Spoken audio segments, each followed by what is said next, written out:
Hello, Slicey Dicers. This is Brian with another knife review for you. And today we have a knife that is not a novelty. I want to say that right off the bat. This is the Rough Ryder Sous Chef. $17 folding chef's knife.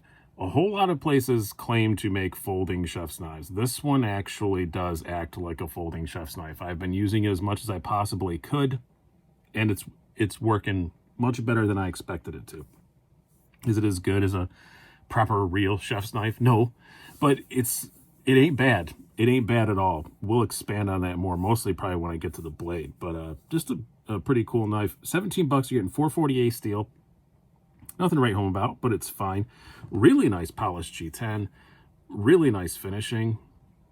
And again, I'm not anti-Rough Ryder. This is about the price. This is actually almost a little expensive for Rough Ryder. Some of them are a lot less expensive, and they make some really cool traditionals, but traditionals just aren't my thing. But this really spoke to me. This is just, it's just cool. No pocket clip or anything. This isn't meant to be like a carry knife. Kind of wish it did have a pocket clip, though. If it did, I'd carry it. I think I like it that much. I would definitely carry it if it had a pocket clip on it. But I don't like stuff rattling around the bottom of my pocket, so that's why I don't carry it. But I have been using it, and we'll talk more about that. This is the packaging it comes in, by the way. Cool little box. These used to mostly just be available through Smoky Mountain Knife Works, but now they're popping up everywhere. Both of my affiliate codes down below have Rough Riders. I don't know if either of them have these in stock. I got mine through White Mountain Knives. Use the code SDWMK at checkout. You get 10% off.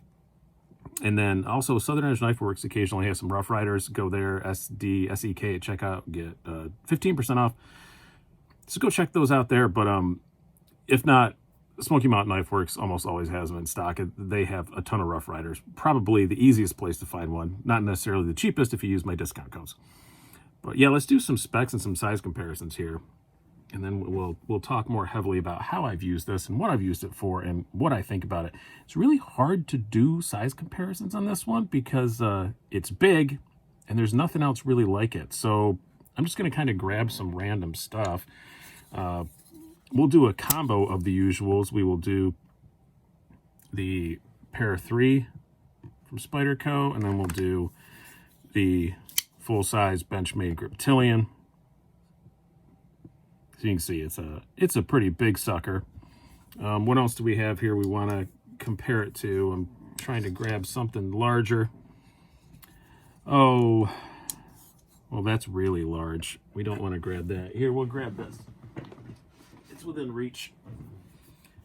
Here it is against a Hinder XM24. I don't know why. I'm just trying to get a knife that's about that size. You can see it's even a little bit longer than an XM24. And then another knife that, you know, kind of claims to be a folding chef's knife. And it's an okay one, but in the kitchen, this is a better knife than this all around. But in the kitchen, I think this one's actually a little bit better. This is the Spyderco Spidey Chef. Okay.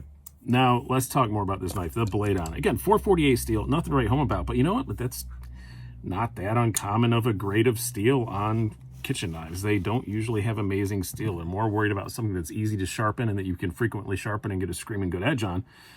And 448 definitely falls into that category. Pretty thin blade stock. It's got the little Japanese, you know, chef's knife. Was it Santoku? I can't remember what they call it. The little cutouts in it. Somebody will put down in the comments what they're technically called. But, you know, stops your vegetables from sticking to it and stuff. They are pretty handy. And they do work. Yeah, and it's a little thick behind the edge. It was like 25 thousandths behind the edge. But the blade stock's so thin. It was screaming sharp out of the box. And it made it through my task so far without me having to sharpen it. It's probably getting near needing that. I've made like three or four meals with it now. It's not too uncommon with a chef's knife that you give it a little bang on the steels, you know, to sharpen it up a little bit. If you are a real snob about your knives in the kitchen, I'm honestly not probably as much as I should be for how much I cook. But and my son went to culinary school, so he's a real snob about it. But yeah, he even used this and decreed that it was all right. I didn't use it as much on Thanksgiving Day because we went cheap this year. We had just my wife and I and my daughter, so most everything came out of a box because it was just easier. And we just made a chicken or a turkey breast, and you know, that was it. But today I've been using it for some leftover meals and stuff like that. Made currywurst, chopped up some bratwurst with it. And then today, making turkey and rice soup. My house smells like an old lady right now. If there was smell-o-vision, you would smell shallots and garlic on my fingers. It's downstairs simmering as I record this. And it works great, cutting up carrots and shallots and garlic and the rest of the turkey and all that stuff. It works really, really well. The blade for its purpose is outstanding. I'm not even going to comment on its EDC capabilities, except for, like I said, I think it would work well enough to hit a pocket clip. I'd carry it. But yeah, it's not a half bad chef's knife. It's my best chef's knife I have is Victorinox, one that my buddy sent me, who used to be a chef. So I'm sure it's a really good one, and that one is great. And then I have some Dexter ones that left over for my son from culinary school, and those are pretty good. This isn't quite as good as those, but I also have some, ones that like I got as wedding gifts and stuff like that. Like I have a set of Paula Deen ones. This is as good as those, if not better than those. It is probably better than those, honestly, but it works really well. I don't think this is gonna like sit in my kitchen drawer. It might, but I do have an Open L number 10 in there, the one that has the wine puller, and I do use it a fair bit in the kitchen, use the blade in the kitchen as well, so maybe, but I think definitely I could see this, like if you're camping, maybe not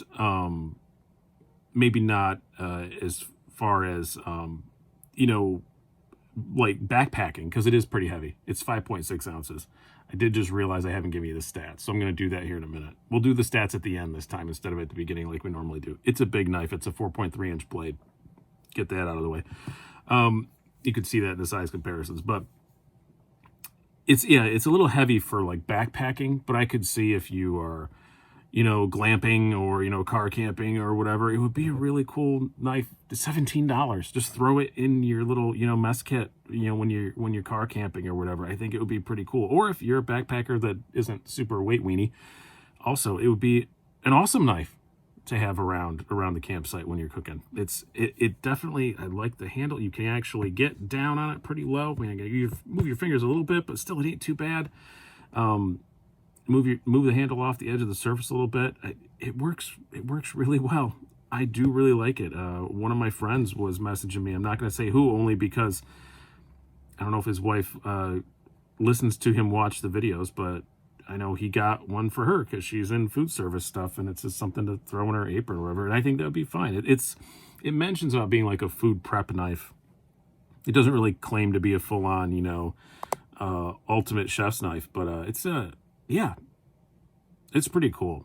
Let's do the specs, and I'll talk a little bit about the ergos. I'm not going to get into the carry of it because that's really kind of not, what this thing is. But you have a blade length of 4.3 inches. You have an overall length of 9.6 inches. Blade stock is pretty thin, 0.11 inches, which is why even though it's a little thick behind the edge, it's still a very, very good slicer, especially for food and stuff. 0.52 inch blade stock, and a weight, again, 5.6 ounces. Ergos are outstanding, by the way.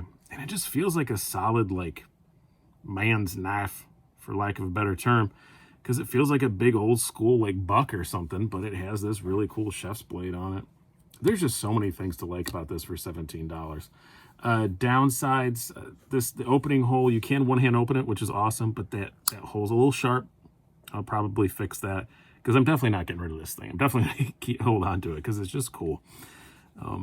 It's a little heavy and that, but man, well made. It's $17, and it's more than a novelty. It's actually a useful thing, and anytime you get anything useful, for $17, action's smooth.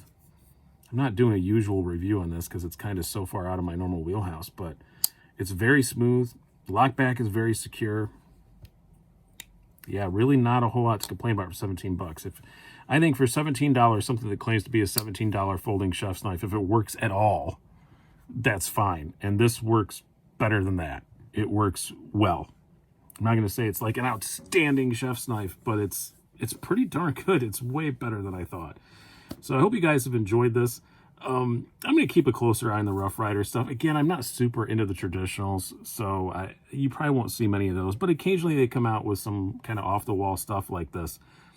And this has definitely inspired me to keep an eye out more and to see what kind of new off the wall, cray stuff they come out with. Hope you guys have enjoyed this. I've been Brian. Have a good one.